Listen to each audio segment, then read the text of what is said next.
नमस्कार मित्रांनो, घरोघरी मातीच्या चुली या मालिकेच्या पुढील भागात आपल्याला पाहायला मिळणार आहे सुमित्राच्या मनात जो गैरसमज निर्माण झालेला असतो त्याबद्दल. नाना तिला म्हणतात, सुमित्रा, तुझी अगोदरची जी नजर आहे ना ती आता बदलत चालली आहे. आणि हे बघ, गैरसमज हा वणव्यासारखाच आहे, आपल्यातील एकजुटीला गालबोट लागायला नको.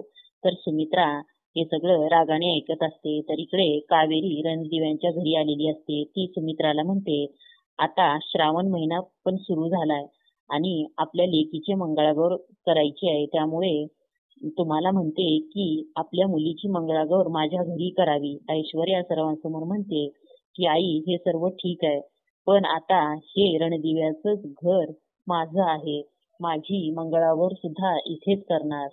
ते ऐकून सुमित्राला ऐश्वर्याचं म्हणणं पटतं आणि ती म्हणते ऐश्वर्याला, जे काही सांगते ना ते मला पटते, आपण हिची मंगळागौर अगदी धुमधडाक्यात इथेच करूया. तेव्हा जानकी येते आणि म्हणते, उद्या फक्त ऐश्वर्याची एकटीचीच मंगळागौर नाही तर रणदिव्यांच्या तिसऱ्या सुनेची सुद्धा अगदी धूमधडाक्यात मंगळागौर साजरी करायची आहे.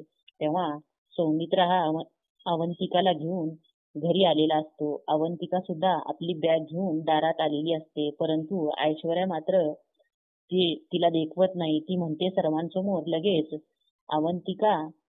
अवंतिकाला की ह्या अवंतिकाची मंगळगौर करायची लायकी आहे का.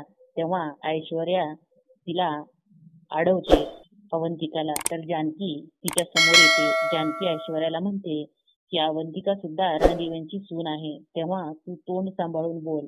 जानकी सुमित्राला म्हणते, मंगळागौरीची दिवशी तुम्ही घरच्या सुनेला आत आणायचं की ऐश्वर्याचं ऐकून भूतकाळात अडकलेल्या गोष्टींमध्ये अडकायचं, हे आता आई तुम्हीच ठरवायचं. तेव्हा ऐश्वर्याच्या नाकावर टिचून सुमित्रा अवंतिकाला कसे घरात घेते आणि जानकी सुद्धा अवंतिकाची मंगळागौर कशी थाटामाटात मंगळागौर साजरी करते हे बघणं रंजक ठरणार आहे. व्हिडिओ बघितल्याबद्दल धन्यवाद.